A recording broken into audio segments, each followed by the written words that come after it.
Hello to our friends watching us on Facebook Live. Welcome to Sunday Supper Podcast. And if you have any declarations or shout outs, as always, just leave those in our comments and we'll get back to you. And we'll do it later because we have a special guest here. We do have a special guest here. Let's go through with it. Welcome to Sunday Supper. And I am Mike Jordan as usual.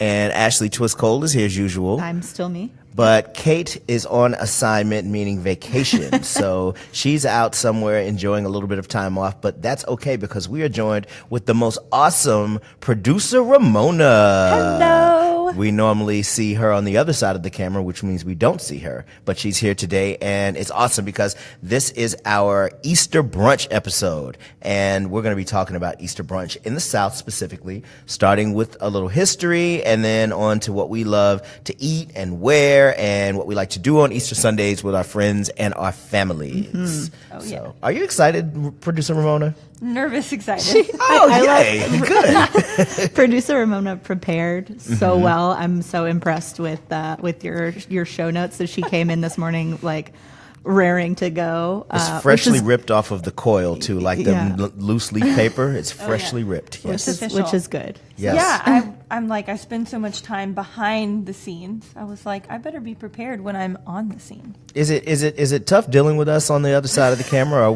Do we give you trouble? I think I give you more trouble because Okay. I give you dirty looks the whole time. That's fine though. When you say things that I don't believe to be true. Yeah, we tell Like stories. Taco Bell is the healthiest fast food train. Ramona, check the internet. Yeah, Okay. if you wanted to know the facts, I mean, that's what we do. That's what we're here for. Yeah. We're bringing the facts. Step up, man. I get learnt every week. Well, you know what else? Producer Ramona prepared in another way. She and I are very Easter appropriate in our clothing. If you can't see us at home, and I'm imagining a lot of you are not looking, we have on very fresh Easter attire. Who are you wearing, Producer Ramona? Belk's best. That's right. We hit the strip malls and we got very clean. I have on a vest underneath this coat. It's very, very tight. I have father, so dad bod is certainly a reality. But actually, you're blue. Wait, hold on. Before you call me out, I was just going to compliment you to try to curb some of the insult. Self-deprecation. I'm about to get your blue and green and orangey pink striped shirt is very becoming. Thank you, Ashley. Yes. Alrighty. What are you wearing? What am I wearing? I'm wearing a weather appropriate outfit today because it is cold, y'all. It is cold. I considered this morning. Mike assigned me. He said dress, for Easter, and I did not. I put on a tan sweater because it's like 37 degrees out. But here's the thing. We are all very matchy right now. I think we all have on some kind of semblance of a khaki team tan-ish. tan. Yeah, team tan over team here. neutral. Very much. We're Switzerland. Eastern Switzerland is the best plan. But also, when you're in the South, even though we want people to dress a certain way, and we'll get into that, we still don't want to tell people who don't come over to the house when they got on their cold weather sweaters. You're right. You're keeping it real. We're all here.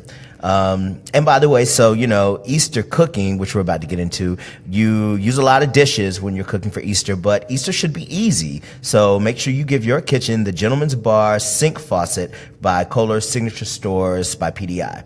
It's part of the Artifacts collection, and the faucet features a vintage, artisan-inspired top-mount handle, temperature memory system, ceramic disc valves that exceed longevity standards, and much more. It's also very cool. It looks kind of like a soda fountain. I want this sink. It's very cute. It's very I think cute. it reminds me kind of like an outdoor spigot, but in a really good way, like a fixer-upper way. It does look like spigot. It looks like you're about to go outside and do some southern lawn duty kind of stuff, but you're in your home and it's very pretty. So yes, shout out to Kohler. Now, let's start with the brunch part of Easter. Yes. Which is, I'm not going to say it's the most important part, but it's, Ramona called it, I won't steal your line, but I'm going to steal it. Yep.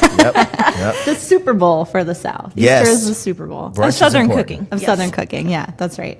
But if you guys know anything about me, which you do, I love a brief history of things. I am just fascinated by the things that we've learned here on this podcast so far, and the things that we'll continue to learn. It's fun for me, and I hope that it's fun for the listeners. But of course, I wanted to do a little bit of research about the history of brunch. Brunch has obviously become this event. Goliath.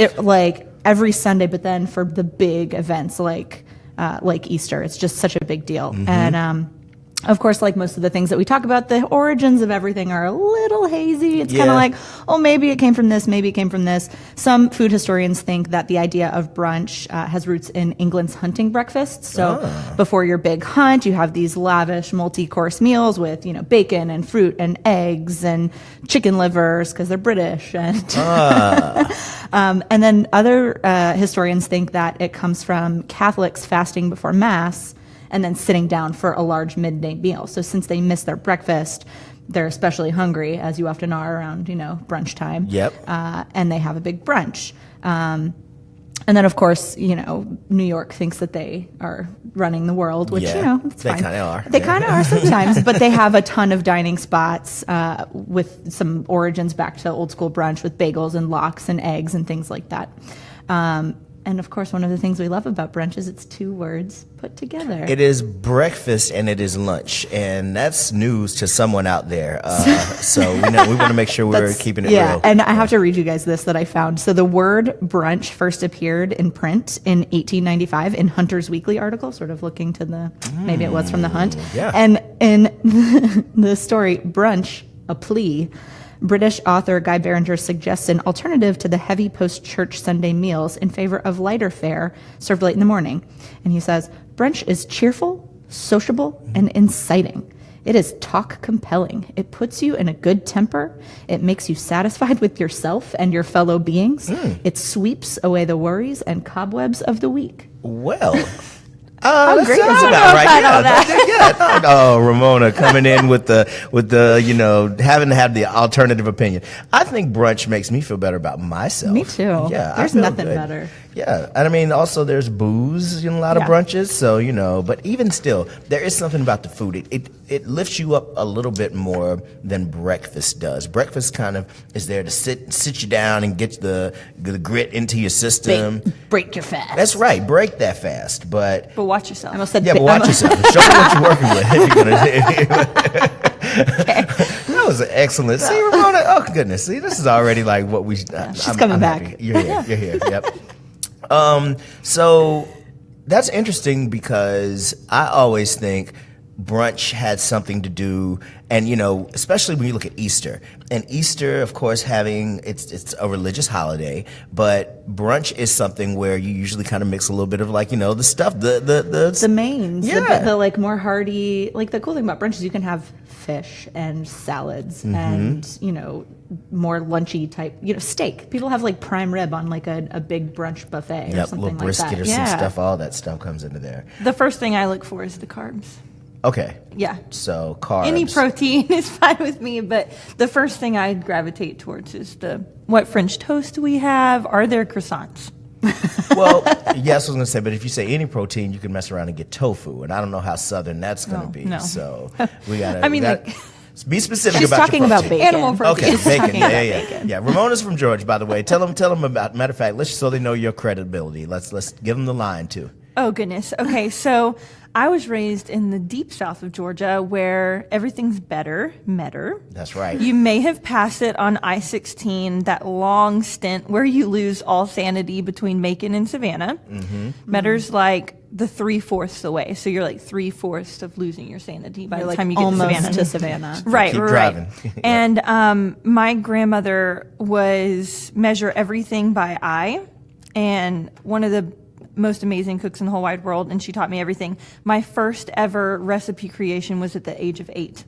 And what did you make? I made a soup. Like I had like bouillon, everything, all these vegetables, and they were like, "Where did this come from?" And I had been cooking it. Nobody knew. Wow. What else was in the soup besides the bouillon? Carrot, celery. It was like a vegetable but meat stock type soup. Okay. Yeah, I think I had some ham hocks, everything at 8. Wow. Yeah. So I've been Too bad there wasn't like a Master Chef Junior available. Yeah, back Ramona. Good then. grief. Right. Not to age you or anything, They didn't but want like you to be I don't great. think it was. Yeah, I didn't learn how to make scrambled eggs well until into my 20s, but I can make everything else, so I probably would have failed at Chef Junior. So, Well, anyways. they weren't ready for you is what I like to think. Yes.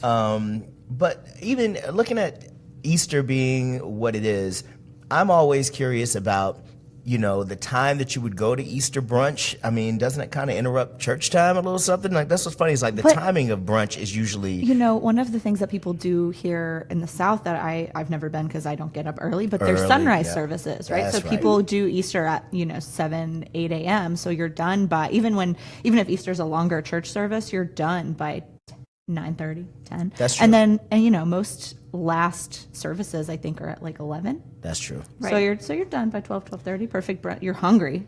Oh, yeah. You're ready. But in Metter, we don't call it brunch. We call it dinner.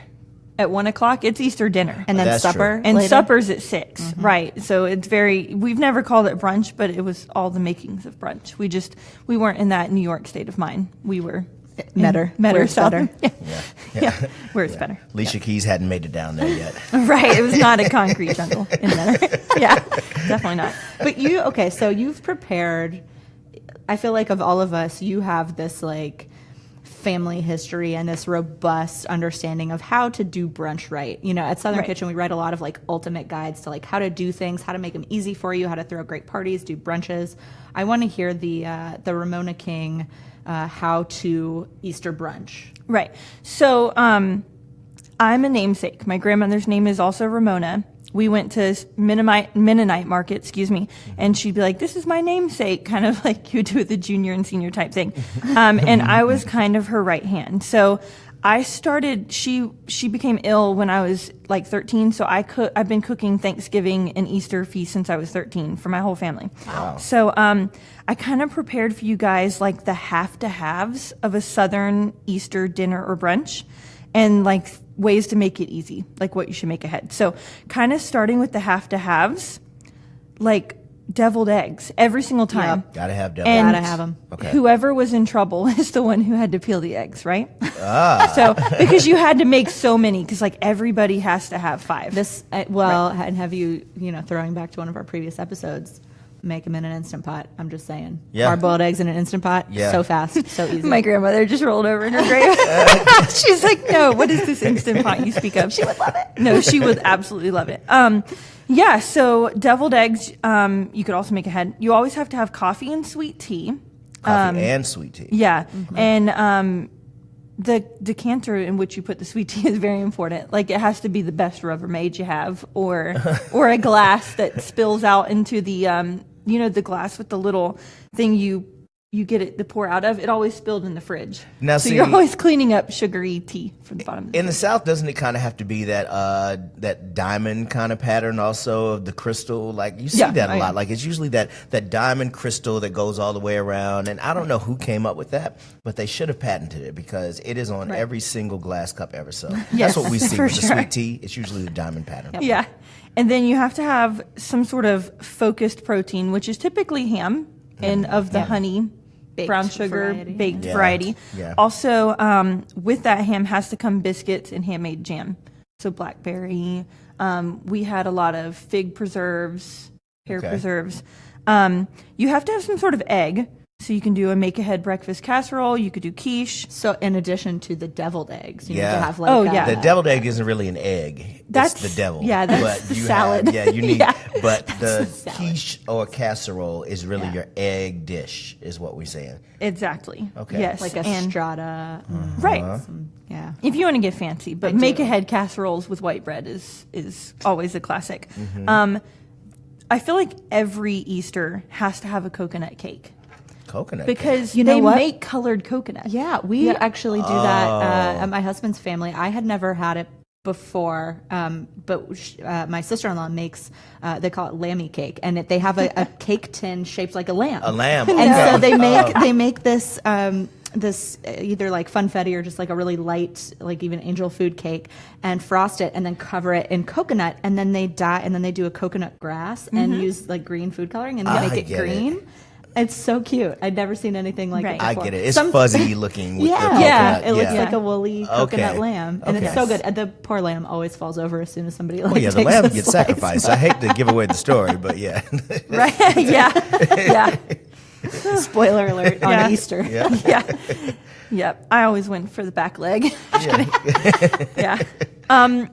If you're not getting your room temperature butter for your rolls from like some sort of ceramic bunny butter dish. Oh, yeah. You're not in the South. There's ceramic bunnies everywhere. Yeah. Pottery Barn has a They're lot all around. of them. I'm just saying. There's a plethora. Yeah. Yep. Yeah. And then other These are than very. that, I love how specific these are. Yeah. Yeah, actually, I'm very need to go specific. home and make some changes. Yeah. If you're not seeing plastic colored egg grass, you know, like they have green, pink, That's orange. already scattered around my house. Yeah. Easter eggs thoughtfully hidden by the grandparents in the backyard, like the Yeah. most non-hidden places. Like that you find them in Right. like November. Yeah, exactly. And then jelly beans in a dish crystal glass. And I'd like to just caveat that they absolutely should be the Starburst. Which ones? That's jelly right. beans, That's right. Because they are so good. Flavorful. They're good. So Yep. good. Yep.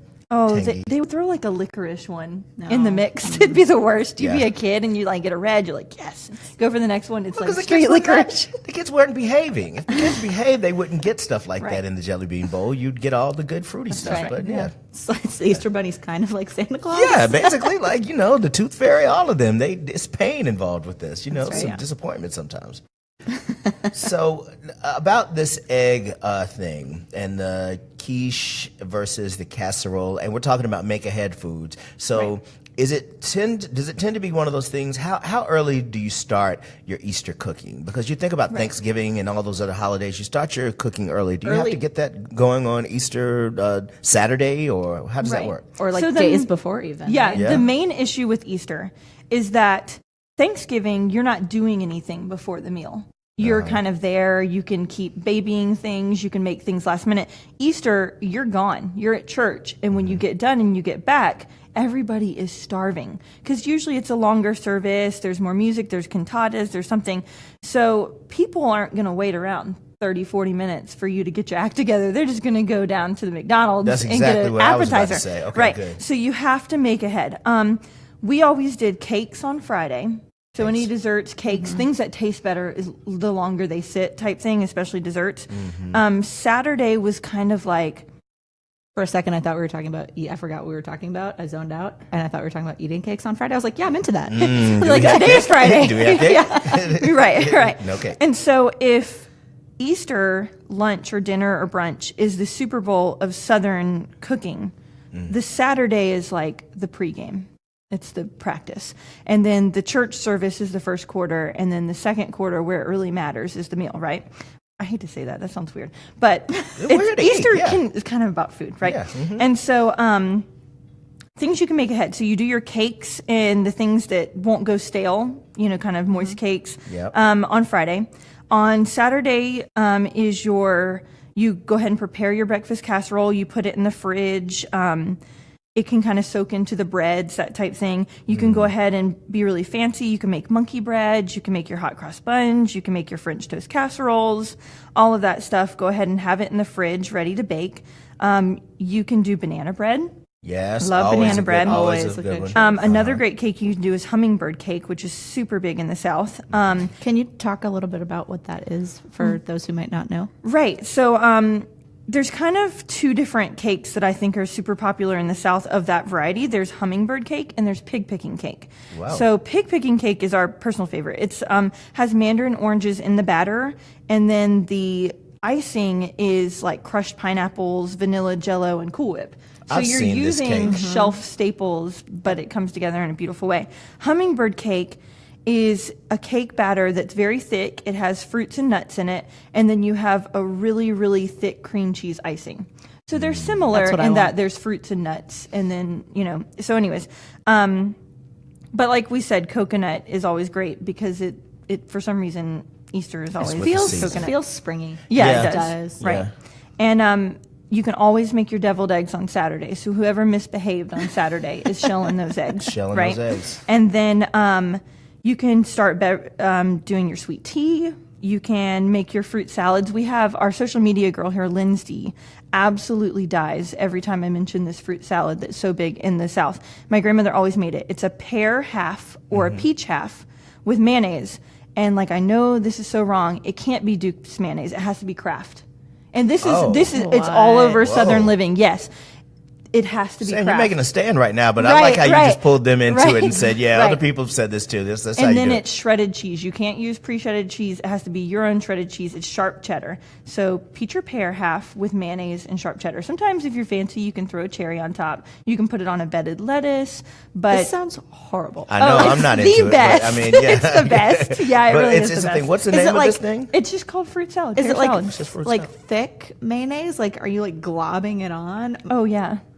Yeah, you get like the biggest silver spoon. You don't use the little one. You use a cereal spoon and your mayonnaise. But this is like you like make this yourself, right? So like, so do you have like a bunch of half pears set out, and like I'm, getting my plate together at your Easter dinner, it's and served I'm- like deviled eggs, like next to the deviled eggs. They're all laid out, already made. Starter also. And this Okay. cheese is like piled with on. the mayonnaise and cheese already on it. So you Yeah, just grab a and you pear can half. make this ahead because the more they kind of meld together, the better it tastes. So you can make it on Saturday, right?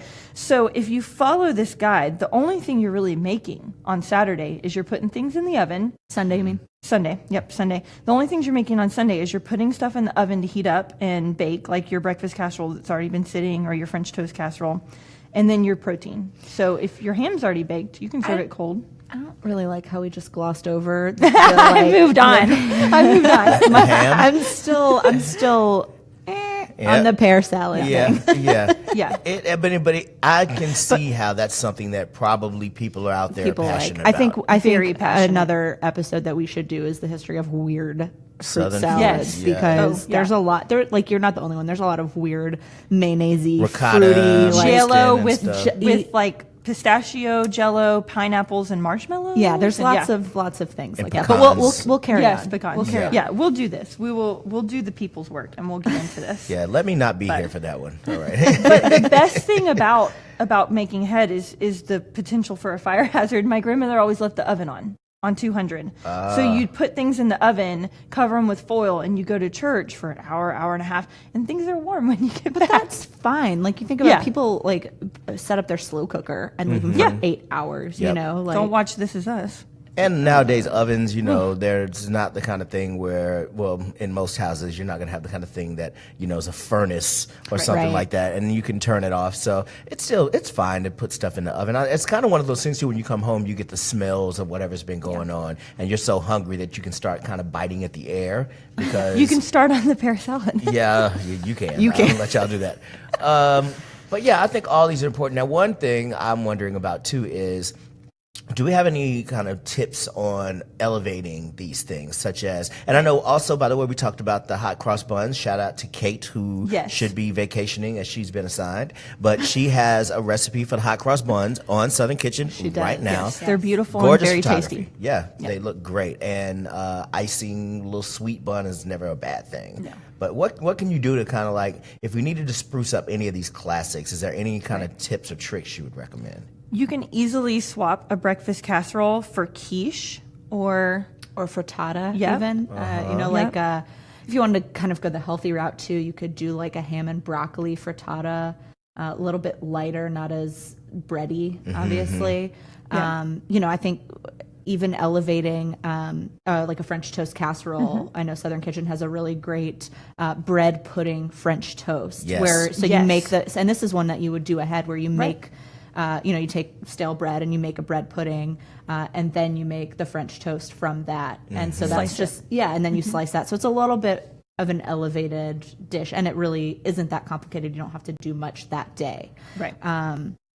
And then You know, I think one of the things that you mentioned, Ramona, was sweet tea, and even just taking a classic Southern sweet tea and doing a flavored simple syrup, like a mint simple syrup in your sweet tea, or peach. or I was going to say, or a fruit could just kind of kick it up a little bit. Which is pretty easy because you're basically just doing equal parts. Do y'all do equal parts for your simple syrup, like water to sugar, or do you kind of You I do don't. double, or No, it's not quite 1-to-1. okay, so a little thicker. Yeah. Okay. A little bit. So- it depends on what Sugar. it depends on what you're making too. And what you're going to use it with. Yeah, Okay. exactly. But all you really have to do is just boil in some, or not really boil, but just heat in some rosemary or any kind of like aromatic herbs. and Lavender stuff makes like a that. great Lavender. simple syrup. You told me that. I've been You know meaning to what? know Actually, that. if you want to get boozy on Easter, we do. A French 75 with a lavender simple syrup is amazing. So gin, Yep.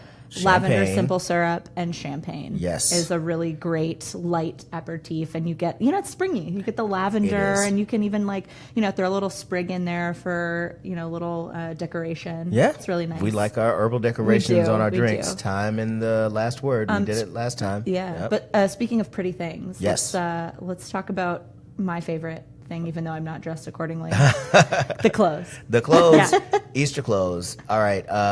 Did you all get new Easter clothes every year? Yes. Okay. Oh, man. Okay. Did we? There was one year I remember where my mom dressed my brother and I in a matching sailor motif. It was blue and yellow. Okay. And my younger brother had a navy jacket with an anchor on it. And I had this yellow and navy dress with a big... collar, Navy style collar. Very big collars, yeah. Mm-hmm, yeah. Wow. Was that thing really starchy, or was it was it breathable? Could you move around in it? Because yeah, it was okay. I mean, it was probably a cotton poly blend or something, but it was just, we definitely got new Easter clothes every year, and they were always something. I remember every year being poked by safety pins because my stuff never quite fit me. They were always buying me bigger clothes than I had grown into, and so they're pinning me in the back, and it would always pop open and jab me right in the back. And so that was just one of those parts of growing up, and the pain is love of your family trying to make you look cute, which is why it took me so long to care about my appearance for a long time anyway. You're afraid of safety pins. It was rough. It hurt. It hurt every time. It was always. What are the classic Easter ensembles for look? Because you want to show up to the dinner and everybody's got the pastels. Yeah, florals are always in season. And it's the rules. There are no rules anymore. But white. Easter is really the first day you can wear white, a white dress, white pants, a white suit. Yeah. White pants especially. White pants. You don't see people break out the white pants. You breaking them out. I have them on right now. Actually, I mean, if we could do a thing on it later, but you can. But Easter is really the first day that people get their white on. I forget about that. And I have a most memorable Easter outfit. Oh yeah. Yeah. So my mom. We would always go shopping, and she'd get me very brightly colored dresses. I'd say I was 13. That's rough, right? 13's rough. It's a hard year. It was rough. I had a bright pink dress, and we had gone to some shoe store, and we got shoes that the heel was plastic see-through, and then over the foot was a bunch of hot glued fake flowers. It literally looked What career were they preparing you for? Right. And so it looked like I stepped into a thing of flowers with glue on my shoe, and it came out right. And my poor grandfather was like, "Do you like them?" He always asked me if I liked things when he didn't like them. He'd be like, "Do you really want to wear those?" And then we had gone to River Street the day before. That was a popular thing for us to do. In Savannah? And yes. And they had a store that had hats that were probably for old ladies, but my aunt insisted that I get this big fuchsia hat. So I had a fuchsia hat, a bright pink dress, and then flower shoes, and I was 13. And I'm sure I had some really bad mascara and eyeshadow. I forgot you said you were 13 until you just put the whole outfit together, and then when you said, and I was 13 again, I'm like, wait a minute. Right. It's a different decade. But hats are a thing, right? Yeah. Hats are a thing in church kind of year round, but Easter is really you bring out the big when guns. You bring with the out hat. the big guns. Yeah, you do. Yeah. I mean, is it because I've always wondered in terms of the hat, especially if your parents bring you to church and you can't really see what's going on because the front row is full of all the church mothers and their hat is blocking the view of everything going on in front of you. So you're just staring into this kind of peacock that kind of looks like, it may be taxidermy, it may not, but it's part of the experience. You know what I remember though about Easter clothes was the shoes. You brought that up, the shoes hurt a little bit worse than those things because they were always penny loafers, and it was always you put the penny in and then your foot is really squeezing too tight. But I remember the shoes being a really big deal. White shoes. I remember a lot of white shoes with the buckles. And our moms always wanted us to match with cousins, with you heard my sailor outfit. Yeah, everybody has to match. Even my husband is like, we've got to get our son and I a matching outfit. I'm like, we don't. It's 2018. We don't need to.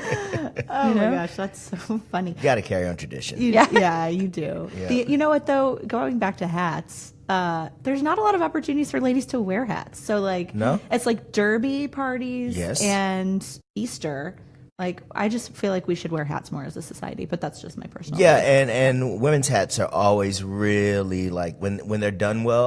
I've always liked it. And plus, in the South, particularly with the Southern manners and all the gentlemanly thing, you're supposed to take your hat off all the time. So when you come in, you're not wearing your hat, and so the ladies could always wear those inside. Yeah. And I was always looking at them and saying, "Well, I wish I could wear my hat," but of course, my hat was the kind with the multicolored panels and the fan on top. Like that was my jam. Like you didn't have a floppy flower hat? That was well, No, I mean, I had my phase, but the hat thing was always something where guys, of course, you wear a hat, but ladies, you're right. Like there should be more, opportunities, I should say. I think so. Yeah. Definitely. Did y'all ever, one of the things that we did at my house was the Easter Bunny would hide our Easter basket. So like we always had an Easter egg hunt, but then Easter morning we had to search for our Easter basket.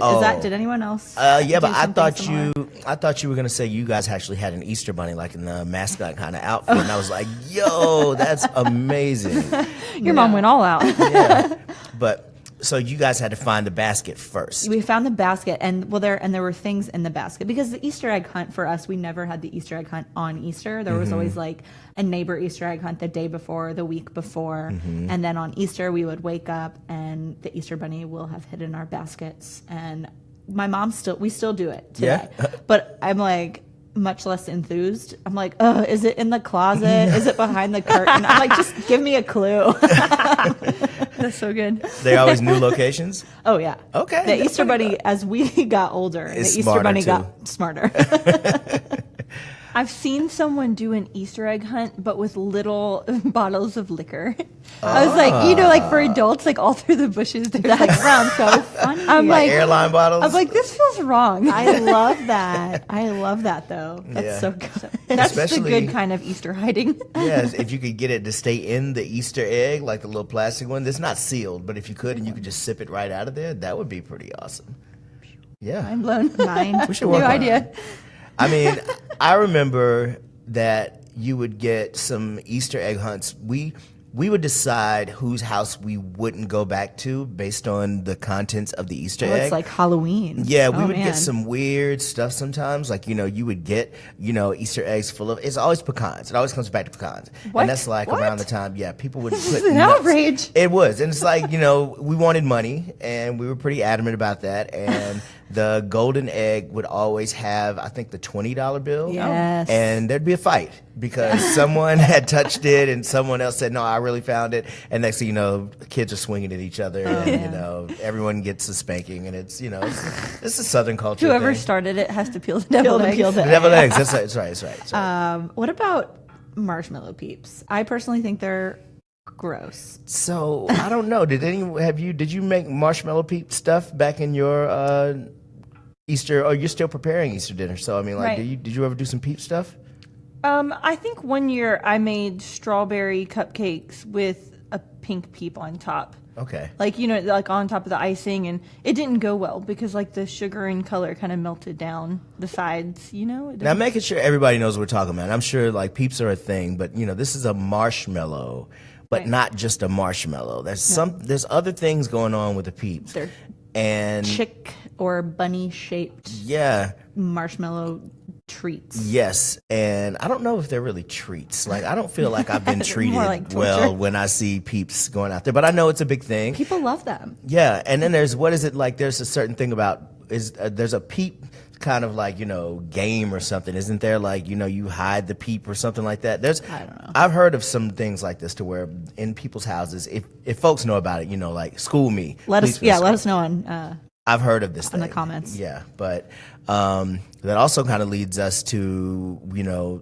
our favorite moment usually, which is the bless your heart moment. Bless your Ramona, will you say bless your heart? Bless your heart.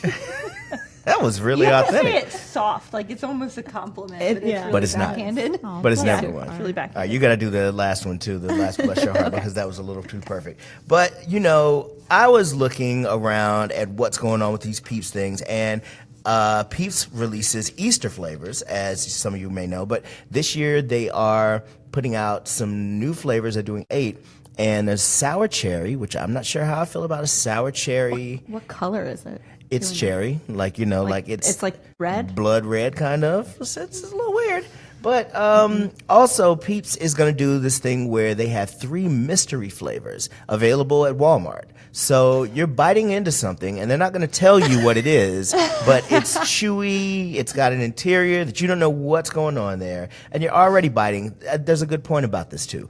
Peeps are basically little soft birds, and in order to eat them without a big mess, you're chewing into this thing, and you're tearing this poor little yellow bird apart in your mouth. And then there's a mystery flavor going on there, too, so I wonder if it's going to be bird. I was going to say, what if it's a chicken? Yeah. Yeah. I would imagine that one of them is going to be like, poultry flavored or something like that. They might use some bouillon. Like those jelly beans that they started as Harry Potter jelly beans. I don't know if they are now, but they'll have like grass clippings. Birdie bots, every flavor and jelly bean. Boogies. Would you eat a mystery Bogey peep? flavored. I don't like the non-mystery peeps. So I don't think The ones you know. Yeah. It's not the peep you know, it's the peep you don't. Would you eat a mystery peep? You know what? Yeah, I'd try anything. You do it, yeah, you would. do it. Okay. What about you? No, thank you. I don't trust people that much. That's Seems fair. weird. Yeah. Okay, well, Producer Ramona.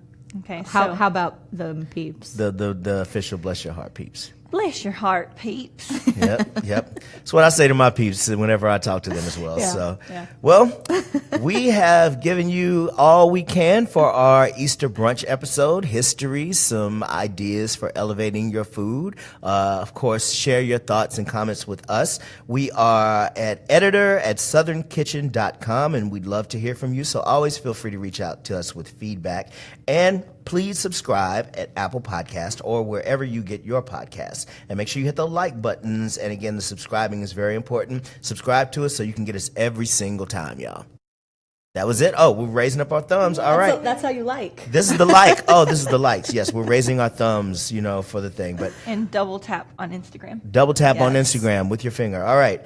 I am Mike Jordan. I'm Ashley Twist Cole. And I'm Ramona King. They're not really sure, though. But that is our show for today's Sunday Supper. And remember, it is always better to have a southeaster than a nor'easter. Great job.